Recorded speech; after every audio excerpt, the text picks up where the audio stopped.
Bom, eu vou falar primeiramente sobre processos, para poder entrar no tema de gerenciamento de processos.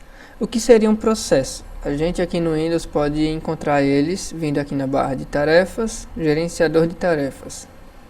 Processos, eles basicamente são programas, e esses programas eles possuem dados do tipo que pode ser dado de entrada, dados de saída, e podem também ter o estado dele, como ele se encontra agora, se ele está sendo executado, se ele está em espera, se ele foi bloqueado, enfim.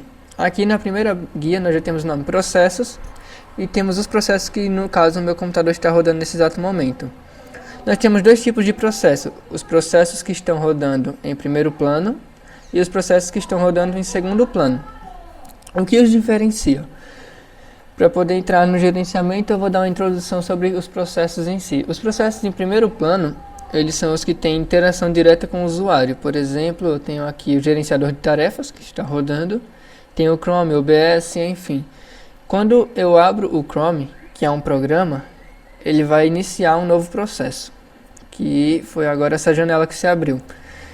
Esse processo, ele pode ser apenas um único programa, no caso o Chrome. E eu posso também abrir aqui novamente o Chrome e ele vai se tornar um segundo processo.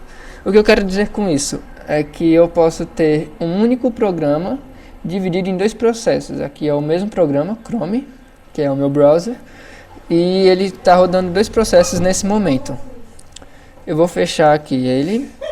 Ainda continua aberto porque eu tenho uma outra guia aqui do Chrome, mas se eu abrir algum outro programa, por exemplo, que eu vou abrir a loja do Windows e automaticamente aparece aqui como um processo que acabou de se inicializar no meu computador. Quando eu fecho, ela fecha também. Agora falando sobre a gerência do processo, quando ela se tornou necessária. Com o tempo, o surgimento dos sistemas multiprogramáveis, onde múltiplos processos poderiam permanecer na memória principal, compartilhando o uso da GPU, a gerência de processos se torna essencial. Por quê? Porque tenho que saber em cada espaço da minha memória o que vai estar rodando. Por exemplo, no espaço 0 da memória principal, geralmente fica os processos do sistema operacional. Então o gerenciamento vai poder organizar esses processos que estão rodando, que estão aguardando, que estão bloqueados, dependendo de cada gerenciamento, dentro da memória, para que haja uma melhor otimização do sistema, digamos assim. Eu posso dizer que o mesmo programa pode ser executado por vários usuários diferentes no computador, ou pode ser executado mais de uma vez pelo mesmo usuário ao mesmo tempo, como eu mostrei no exemplo do Chrome. Eu abri duas guias do Chrome, duas janelas do Chrome, que é o mesmo programa rodando em dois processos diferentes no meu usuário. Agora eu vou abrir aqui o Chrome, iniciei um processo dele e vou entrar aqui no YouTube para poder mostrar exemplos de gerência de processo. Entrando aqui no meu canal, eu tenho esse vídeo que eu fiz mais ou menos um mês atrás, onde mostra alguns tipos de algoritmo de gerência de processamento. First Come, First Served, o FCFS. Como funciona? O primeiro processo que chega para ser executado, ele será terminado ou será bloqueado, de acordo com a necessidade. Nesse caso, a gente pode ver aqui que eu tenho os processos A, E, I, O, U. Na cor azul, o A, que está rodando. E na cor vermelha, agora não temos nenhum bloqueado. Os que estão prontos para rodar estão em amarelo. Terminados em preto, eu vou organizá-los aqui em cima, nesse vídeo. Então vamos dar avanço aqui. Eu optei por bloquear aqui como uma forma de exemplo o A. E o próximo que veio foi o E. O E que estava rodando ficou terminado, então eu trouxe ele aqui para cima. E o A que era bloqueado veio para o final da fila.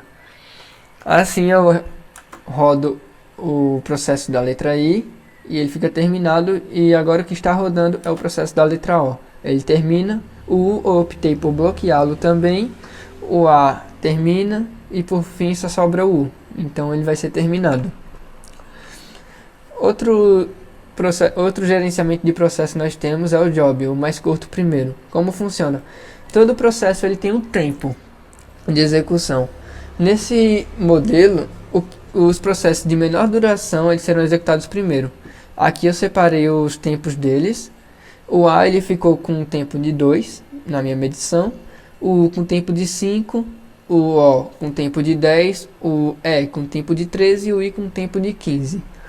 Então, sabendo que esse daqui, o mais curto, será rodado primeiro, veremos que será o A, depois o U, depois o O, o E e o I. Vou dar play aqui para vocês poderem ver. O A foi rodado, agora o U, o O, depois o E e por final o I, que seria o de maior tempo. Round Robin. Nesse caso, ele define um tempo e os processos vão rodar durante esse tempo e depois vai pular para outro processo. Como assim? Eu tenho aqui o A que tem 2. O A ele vai rodar 2 tempos, no caso dele vai zerar. Quando roda 2 tempos, o tempo dele vai para 0, então ele termina. Depois nós vamos para outro processo, no caso o meu U aqui, ou o meu I. O meu I ele tem 4, então ele vai rodar 2 e vai passar para outro. Rodou 2. Aí depois o meu I rodou 2. Agora o A e o I já estão prontos. O U está rodando 2, vai ficar com 3, como vocês podem ver aqui. De 3 ele vai para 1. De 1 ele vai para 0. Ele deveria rodar 2 times, mas como ele só tem 1, ele roda 1 e é finalizado. Eu vou avançar porque a lógica é basicamente a mesma. E esses foram os modelos que eu deixei aqui exemplificado no meu canal. Eu posso até deixar o link. Gerenciamento de processo, First Come, First Served, Job e Round Robin.